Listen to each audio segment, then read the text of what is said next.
নমস্কাৰ, আশা কৰোঁ আপোনালোক সকলো ভালে আছে। স্বাস্থ্য সচেতন সকলো ব্যক্তিৰ মাজত আজিকালি জনপ্ৰিয় হোৱা এবিধ ছুপাৰফুডৰ নাম হৈছে ফ্লেক্সিড বা টেচি গুটি। দিনে এচামুচ বা 2 চামুচকৈ যদি ফ্লেক্সিড খোৱা যায় তেতিয়া 10টা ডাঙৰ ডাঙৰ বেমাৰৰ পৰা বাচি থাকিব পাৰি। এই 10টা বেমাৰ কি আৰু ফ্লেক্সিডে কেনেকৈ এই 10টা বেমাৰৰ পৰা আমাক বচাই ৰাখে তাৰ বিজ্ঞানসন্মত কাৰণবিলাক আলোচনা কৰিম আৰু ফ্লেক্সিড খোৱাৰ সঠিক নিয়ম কি, সঠিক পৰিমাণ কি, খাওঁতে ল'বলগীয়া সাৱধানতাসমূহ কি এনেকুৱা বহুতো ইম্পৰ্টেণ্ট কথা আলোচনা কৰিম। গতিকে সম্পূৰ্ণ ভিডিঅ'টো চাই শ্বেয়াৰ কৰি দিব যাতে অসমৰ ৰাইজ উপকৃত হয়। ফ্লেক্সিডৰ প্ৰথম উপকাৰিতাটো আমি স্কিনৰ ক্ষেত্ৰত লাভ কৰোঁ। এখন ধুনীয়া স্কিনৰ গৰাকী হ'বলৈ সকলোৰে মন যায়, কিন্তু তাৰ কাৰণে আমি আভ্যন্তৰীণভাৱেও ছালৰ যত্ন ল'ব লাগিব আৰু বাহ্যিকভাৱেও ছালৰ যত্ন ল'ব লাগিব। এই ক্ষেত্ৰত আমাক সহায় কৰে ফ্লেক্সিডে। কিন্তু কেনেকৈ? ফ্লেক্সিডত আছে omega-3 ফেটি এচিড, যিয়ে আমাৰ স্কিনখন হাইড্ৰেট কৰে, মইশ্চাৰাইজ কৰে আৰু স্কিনৰ স্বাভাৱিক তেলেতীয়া ভাৱটো অটুট ৰাখে, স্কিনখন চফ্ট কৰি ৰাখে অৰ্থাৎ কোমল কৰি ৰাখে।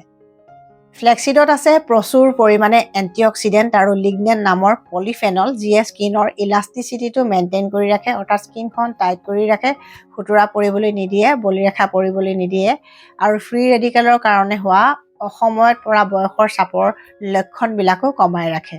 ফ্লেক্সিডৰ এণ্টি ইনফ্লেমেটৰী গুণ থকাৰ কাৰণে শালমনৰ সমস্যা, ছৰিয়েছিছ, একজিমা আদি ছালৰ সমস্যা থকা ব্যক্তিসকলৰ কাৰণে ফ্লেক্সিড খুব উপকাৰী। আৰু স্কিনৰ ক্ষেত্ৰত আমি সম্পূৰ্ণ বেনিফিট লাভ কৰিবলৈ হ'লে আমি ফ্লেক্সিড খাবও লাগিব আৰু ফ্লেক্সিড আমি স্কিনত ব্যৱহাৰ কৰিবও লাগিব। খোৱাৰ কেইটামান সহজ নিয়ম আপোনালোকৰ লগত শ্বেয়াৰ কৰিব খুজিছোঁ। ফ্লেক্সিড শুকানে ভাজি গুড়ি কৰি বটলত ভৰাই থ'ব আৰু এসপ্তাহমানৰ কাৰণে এনেকৈ থ'ব পাৰে। আৰু ভাজি লোৱা ফ্লেক্সিডৰ গুড়ি এচামুচ অলপমান দৈৰ লগত মিহলাই লাঞ্চ বা ব্ৰেকফাষ্টৰ আগত খাব পাৰে। তেনেকৈ খালে আপোনালোকৰ স্কিনখন ধুনীয়া হৈ থাকিব, কাৰণ দৈ হৈছে নেচাৰেল প্ৰ'বায়'টিক আৰু ফ্লেক্সিড হৈছে প্ৰিবায়'টিক অৰ্থাৎ ই ফাইবাৰযুক্ত খাদ্য। প্ৰ'বায়'টিক আৰু প্ৰিবায়'টিক একেলগে লগ হ'লে আমি সম্পূৰ্ণ বেনিফিটখিনি লাভ কৰোঁ। ডাইজেষ্টিভ ছিষ্টেম ভাল থাকে, ব্লাড পিউৰিফায়াৰ হিচাপে কাম কৰে আৰু স্কিনখনৰ যিটো গ্ল' সেইটোও ধুনীয়া কৰি ৰাখে আৰু স্কিনৰ সমস্যাবিলাকো কমাই ৰাখে। যিসকল ব্যক্তিয়ে দৈ খাই ভাল নাপায় তেওঁলোকে চালাডৰ লগত ফ্লেক্সিডৰ গুড়ি মিহলাই খাব পাৰে, নাইবা ফল মূলৰ লগত ফ্লেক্সিডৰ গুড়ি মিহলাই খাব পাৰে। মুঠতে আপোনালোকে যিকোনো উপায়েৰে ডেইলি 1 চামুচকৈ ফ্লেক্সিড খোৱাৰ যদি অভ্যাস কৰে তেন্তে আপোনালোকৰ স্কিনখনৰ সকলো সমস্যা সহজতে নাইকিয়া হ'ব আৰু স্কিনখন নেচাৰেলি গ্ল' কৰি থাকিব। কিন্তু এইদৰে খোৱাৰ উপৰিও আপোনালোকে এক্সটাৰ্নেলিও ফ্লেক্সিডেৰে ছালৰ যত্ন ল'ব লাগিব। তাৰ কিছুমান সহজ দিহা আজি আপোনালোকৰ লগত শ্বেয়াৰ কৰিম। প্ৰথম দিহাটোৰ কাৰণে ফ্লেক্সিড গুড়ি কৰি লওক আৰু বটলত ভৰাই ৰাখিব আৰু তাৰে 1 চামুচ ফ্লেক্সিডৰ গুড়ি, অলপমান পকা কল আৰু অলপমান পিঠাগুড়ি একেলগে মিহলাই সেই মিশ্ৰণটো ভালদৰে পিটিকি লোৱাৰ পিছতে তাতে অলপমান মৌ মিহলাই আপোনালোকে মুখত ফেচ মাস্ক হিচাপে 15 মিনিট বা 20 মিনিটৰ কাৰণে লগাই ৰাখিব। তাৰপিছত পানীৰে ধুই দিব আৰু ধোৱাৰ পিছত আপোনালোকে এটা মইশ্চাৰাইজাৰ বা টোনাৰ ব্যৱহাৰ কৰিব। আৰু এই ফেচ মাস্কটো আচলতে এণ্টি এজিং হিচাপে কাম কৰে। যিসকলৰ বয়স 40 বা 35 মান হৈছে তেওঁলোকে এনেকুৱা ধৰণৰ ফেচ মাস্ক যদি সপ্তাহত এদিন বা দুদিনকৈ ব্যৱহাৰ কৰে তেতিয়া এণ্টি এজিং হিচাপে কাম কৰিব, অৰ্থাৎ মুখত সোনকালে বয়সৰ চাপ নপৰাকৈ থাকিব আৰু ছালৰ সকলো সমস্যা সহজতে নাইকিয়া হ'ব। এচামুচ ফ্লেক্সিড 1 কাপ পানীত উতলাব আৰু যেতিয়া উতলি ডাঠ হৈ যাব তেতিয়া গৰম হৈ থকা অৱস্থাতে চেকনিৰে চেকি বাতি এটাত বা পাত্ৰ এটাত ৰাখি থ'ব আৰু ঠাণ্ডা হ'বলৈ দিব। ঠাণ্ডা হোৱাৰ পিছত সেই পানীখিনি জেললৈ ৰূপান্তৰিত হ'ব অৰ্থাৎ ডাঠ হৈ পৰিব আৰু সেই জেলখিনি এচামুচ ল'ব আৰু এচামুচ জেলৰ লগত এচামুচ এল'ভেৰা জেল আৰু এচামুচ মৌ মিহলাই ফেচ মাস্ক হিচাপে 15 মিনিট বা 20 মিনিটৰ কাৰণে মুখত লগাব। তাৰপিছত পানীৰে ধোৱাৰ পিছত আপোনালোকে এটা ক্ৰীম বা মইশ্চাৰাইজাৰ ব্যৱহাৰ কৰিব। সপ্তাহত 2 দিনকৈ কৰি চাওক, আপোনালোকৰ স্কিনখন নেচাৰেলি গ্ল' কৰিব আৰু কোৰিয়ান গ্লাছ স্কিনৰ দৰে স্কিনখন ধুনীয়া হৈ পৰিব। আৰু যিসকলে ইচ্ছা কৰে তেওঁলোকে এই ফেচ পেকটোৰ লগত বেচন বা মুলতানী মিট্টিও মিহলাই ল'ব পাৰে। যদি অইলি স্কিন হয় তেওঁলোকে বেচন, মুলতানী মিট্টি, পিঠাগুড়ি এনেকৈ মিহলাই সাল সলনি কৰি ফেচ পেকবিলাক বনাই ল'ব পাৰিব। তেতিয়া আপোনালোকে মন পচন্দৰ ৰিজাল্টটো পাব। দেহৰ অতিৰিক্ত চৰ্বি কমাই যদি ফিট থাকিব খুজিছে তেন্তে দিনে এচামুচ বা 2 চামুচকৈ ফ্লেক্সিড খোৱাৰ অভ্যাস কৰক, কাৰণ ফ্লেক্সিডৰ 2 নম্বৰ উপকাৰিতাটো ফেট লছ বা ৱেইট লছৰ ক্ষেত্ৰত দেখা যায়। কিন্তু ফ্লেক্সিডে কেনেকৈ ফেট লছত সহায় কৰে তাৰ বিজ্ঞানসন্মত কাৰণ জনাটো দৰকাৰ।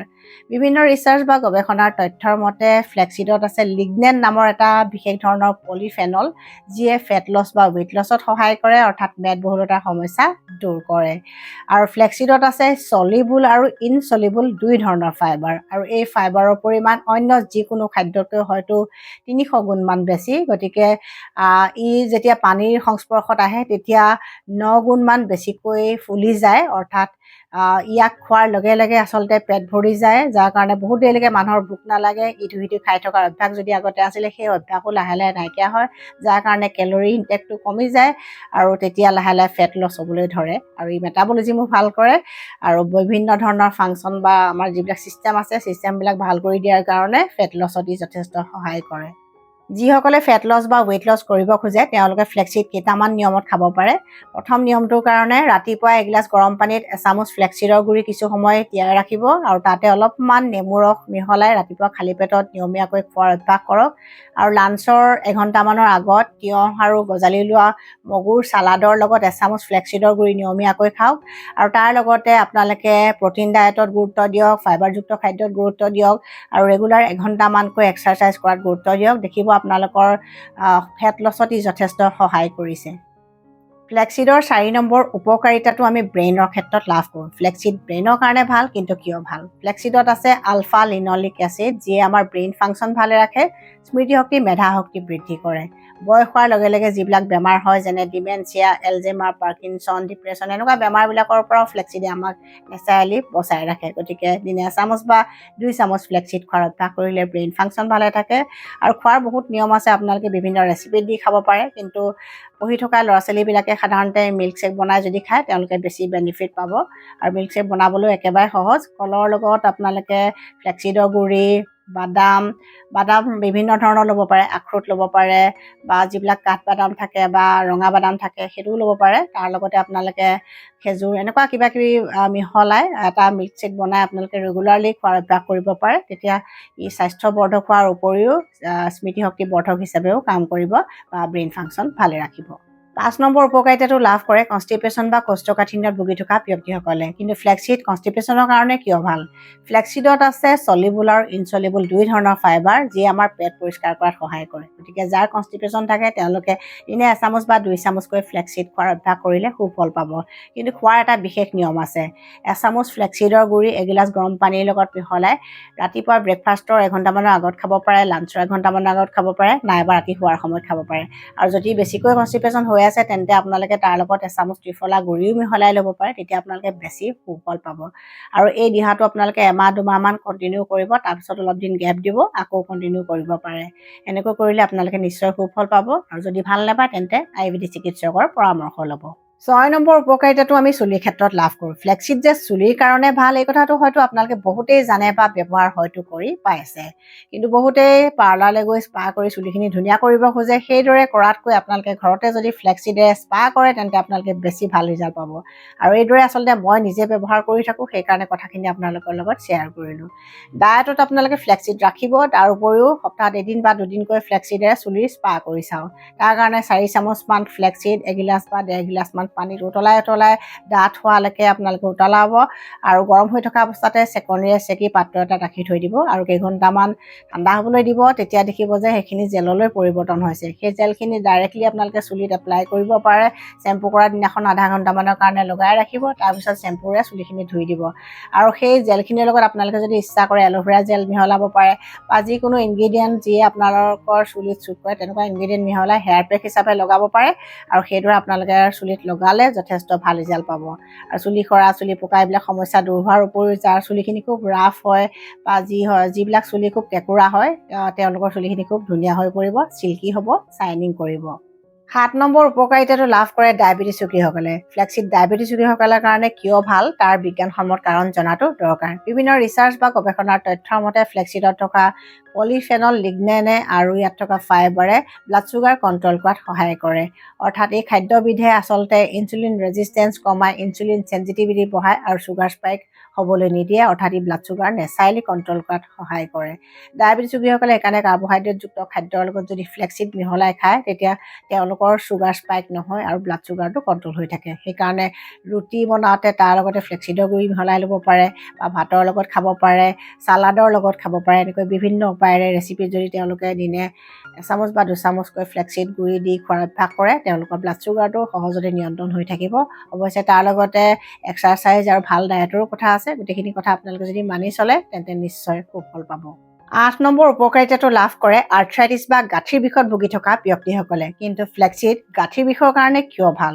ফ্লেক্সিডৰ এণ্টি ইনফ্লেমেটৰী গুণ আছে, গতিকে ই আৰ্থ্ৰাইটিছৰ কাৰণে হোৱা জইণ্ট ইনফ্লেমেশ্যন প্ৰতিৰোধ কৰে বা কমাই ৰাখে, যাৰ কাৰণে গাঁঠিৰ বিষৰ পেচেণ্টসকলে যথেষ্ট ভাল ৰিজাল্ট পায়। আৰু ইয়াত আছে মেগনেছিয়াম, ফছফৰাছ আদি কিছুমান খনিজ পদাৰ্থ যিয়ে জইণ্ট লুব্ৰিকেশ্যনত সহায় কৰে, অৰ্থাৎ গাঁঠিৰ বিষৰ সমস্যাৰ কাৰণবিলাক দূৰ কৰাত সহায় কৰে।